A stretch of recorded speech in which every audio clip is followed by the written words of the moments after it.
Welcome to Oz Nomad Destinations. Follow us as we caravan our way around Australia. This is Ed and I'm Bec, and we're finding you the best free and budget camp spots Oz has to offer. Fishing, crabbing and hiking our way through this awesome country. For notifications, click subscribe and hit the bell, and that will keep you up to date.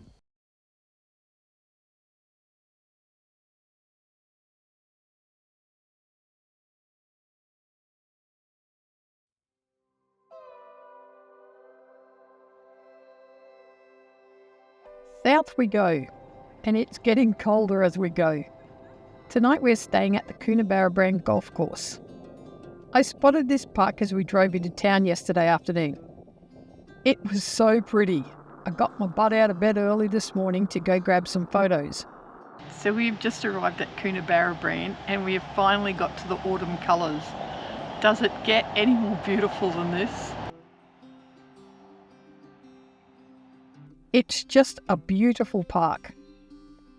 The tree colours were insane, and I am very happy to be here.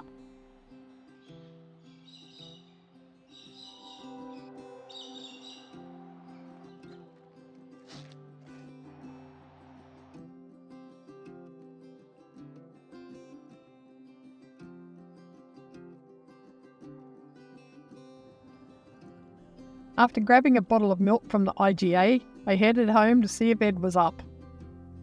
The golf course is just on the edge of town. It's super quiet. You need to be self-contained. It's a free camp at the back of the golf club.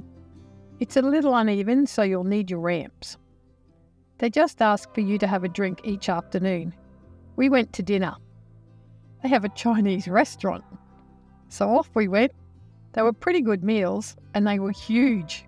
We had enough for lunch the next day as well. There were dogs and cats, so pets are allowed. We went for a drive out to the Warrumbungle National Park. We were driving around the camp when the mountain lit up with the afternoon sun. It was just stunning. Then we ran into a herd of goats with babies. They're so cute, and all covered in prickles. So many people out there camping. It's a stunning park. How's the fence in the front of this property? So many wagon wheels, so much work.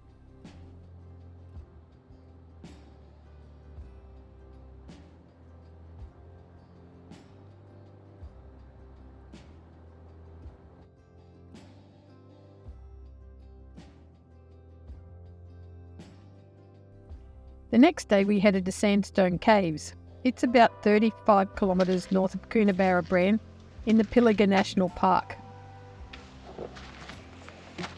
Off we go. It's a 1.7 kilometre walk and it's pretty easy going.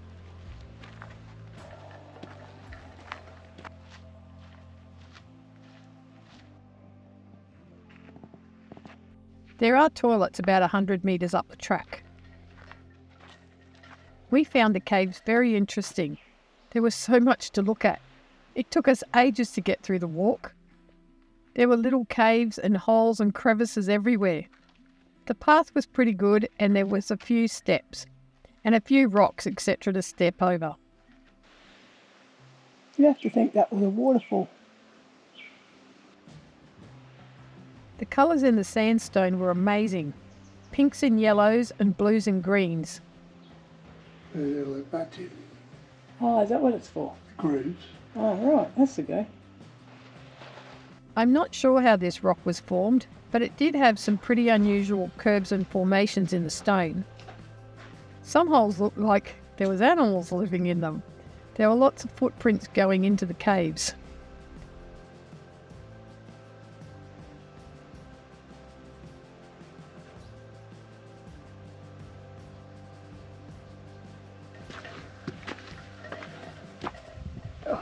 Thanks.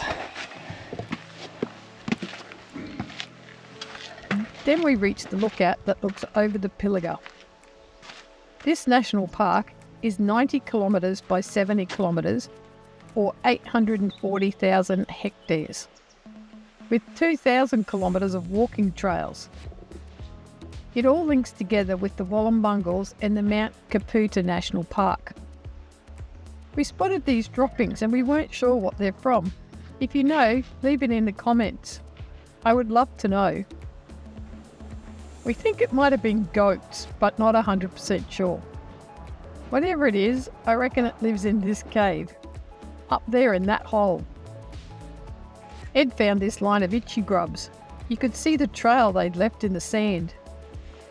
I think at some stage water must have flown through here. 2 of the caves had steel cages over the entrances that had Aboriginal artwork in them. The cages had gaps in them to let the bats in and out of the caves. There were carved emu and kangaroo feet in the stone in this cave. These caves are really well worth the look. Make sure you take note and visit it. You'll find it on Wiki's Camps.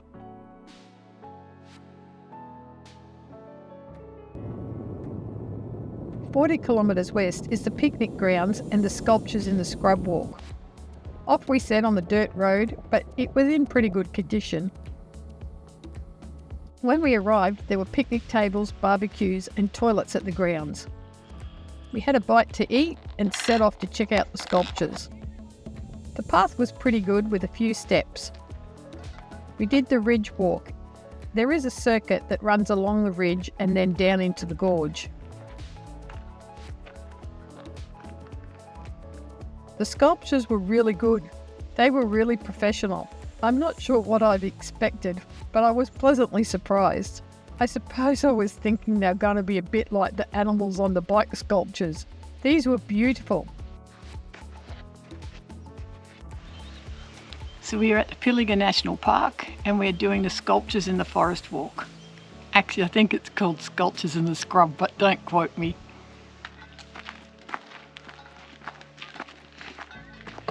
There were storyboards to say what each artist was thinking as they did their sculptures and what they were made from.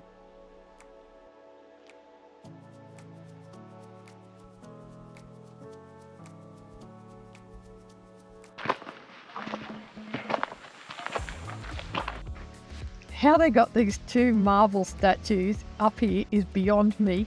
They are massive. They must have helicoptered them in.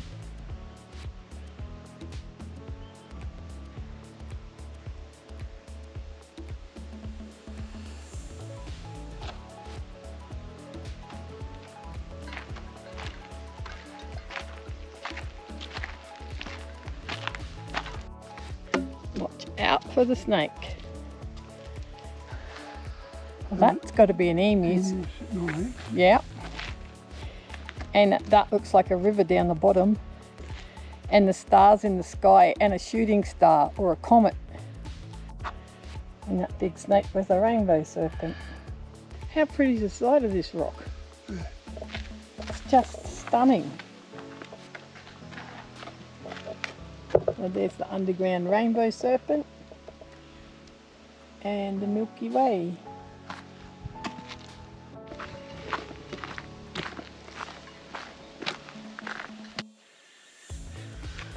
So we did that one, that one, that one and that one, and skipped that one way out there.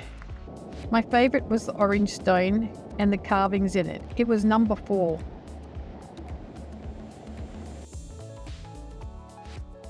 The next day we headed to Dubbo. We found this awesome campgrounds on Wikis. It said it was near the airport. Some of the reviews said you could hardly hear the planes. So off we went thinking we'll give it a go, and if it's too noisy we'll move on. Morning, so we have arrived in Dubbo. We are here for the next 4 days. We are staying at the Blizzardfield private campgrounds. It's $20 a night for a powered site. And while we're here and in Dubbo, we're going to show you around.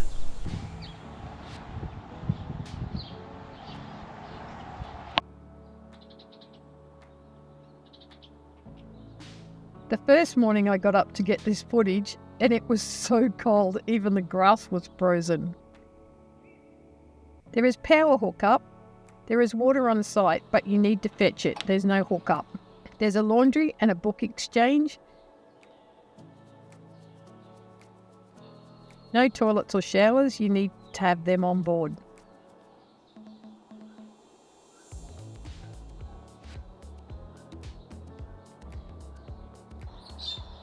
You can get some fresh eggs. And the planes, well, you could hear them in the distance, but they were really quiet. It's very surprising. The last plane flies out around 7 p.m. and the first one comes in about 6 a.m. But to be honest, you can really only hardly hear them. We were really surprised. When you get there, you grab an envelope, put your cash in it and drop it in the slot. They do have 2 really big dogs, so no pets or kids. And they do gas refills. So we are at Banjo Patterson Bush Park and we are doing the Animals on Bush Bike Trail today. We have passed dozens of them and there's still dozens more to go. Some people are so original. Some of these animals on bikes were really clever. So clever. We passed a wedgetail on a penny farthing, an emu on a unicycle, a snake on a push bike. We did miss a few. I think some of them had run off. We couldn't really find them. They were on the Oberley Road between Dubbo and Milong. And this is a Banjo Patterson memorial, and on the stone is written, and he sang as he watched and he waited for his billy to boil. Banjo Patterson. It's an abstract art head of Henry Moore. I'm not exactly sure who Henry Moore was, but anyhow, this is his head. He was a brass sculptor. Someone's gone to a lot of work. This is just hundreds and hundreds of little smashed tiles. Insane.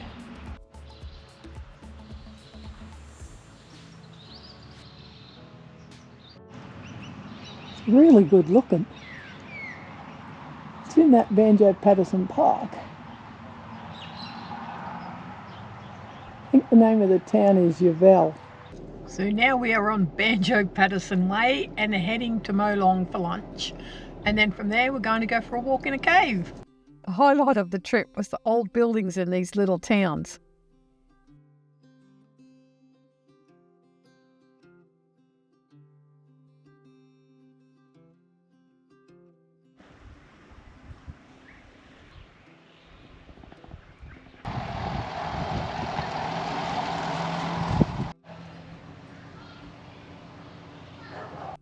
That's a koala on a penny farthing.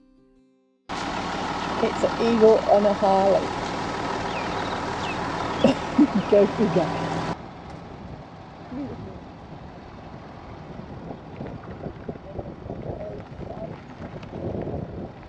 A horse on a scooter being driven by a tin man. A horse and cart. Oh my god. They even have their own website, www.animalsonbikes.com.au. I can't believe that. We've arrived at Milong and stopped for a picnic in the park and a swing on the swing. The buildings here are just beautiful.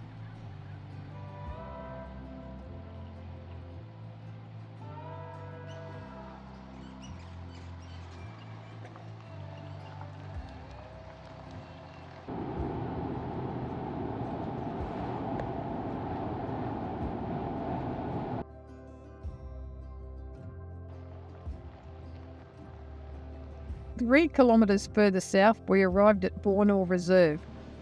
We are heading to the Arch Cave. It's only a 700 metre loop walk.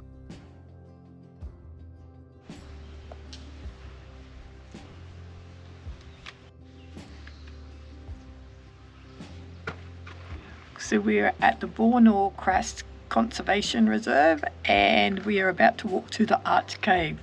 Wish us luck.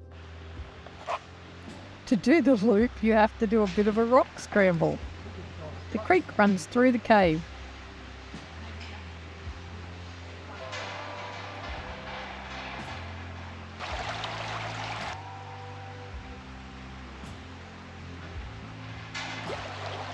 And that way it's just there. Yeah.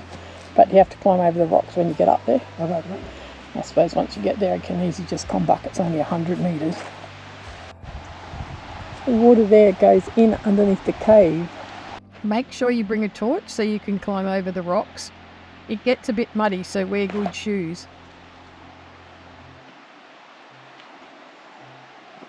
It's huge. How cool is this? I can hear the echo. Cool. The whole area is only 100 metres, maybe 200 metres from the car park. It's fairly impressive. It's free entry. You just walk in and do as you like. That's so cool, Ed. We decided we would possibly do the rock scramble. So we did. I'll let you just have a quick look and see if you think it's going to be too difficult. The track goes down into the cave to the side of the creek, and it's fairly dark, and then up through that gap there on the right. You climb up through there and then down the other side. It's pretty easy going if you pick your track. So we are at Arch Cave and it is stunningly beautiful. Now we just have to climb back out again. There are so many amazing places in this country. The last 3 weeks have been insane. Living the dream. Right then.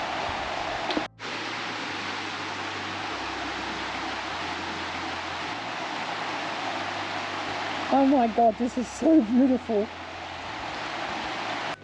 We are sneaking up on crimson rosellas, but we're noisy and we missed them. Okay, you need to stick that one on your list because it is well worth the walk. It's only about 200 metres on a bit of a rock scramble, but it's awesome. There's a large picnic area with toilets, tables, bins and barbecues. Be a good spot for lunch. So that's us for today. We are heading home. Not sure what we're doing tomorrow, but we're hanging around till Friday because the Dubbo show's on. Not going to miss one of those Pluto pops or that fairy frost. So we'll talk to you in the morning. It's Dubbo show day. We decided if you want to go to a good old country show, you possibly just need to go to a country show. We were in the right place at the right time. Never happens, ever. Everyone that Look how comes thick past, it is. everyone that comes past. And look like the mobile ad. The show runs from Friday to Saturday. There's your horns. When we get a farm, we're getting these sheep. How beautiful are they? They're just stunning. Off we go to see the pigs. Pretty sure squishy noses don't win ribbons, but this big golden dude, he won his section. How many bacon chops can you see there? Hundreds? So many other categories. The flowers were pretty impressive. Paintings and photography. And I'm not even sure what they look for in wool, but there was heaps. The cakes were good. All the biscuits were decorated as sheep. I'm pretty sure some mothers had been helping here. Some of those biscuits were way above a 6-year-old skill set. Fairly impressive all the same.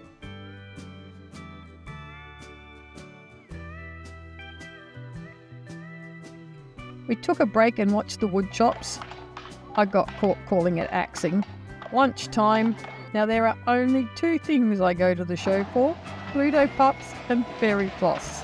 You think Ed would let me have that 20-litre bucket of fairy floss? It was a definite no, party pooper.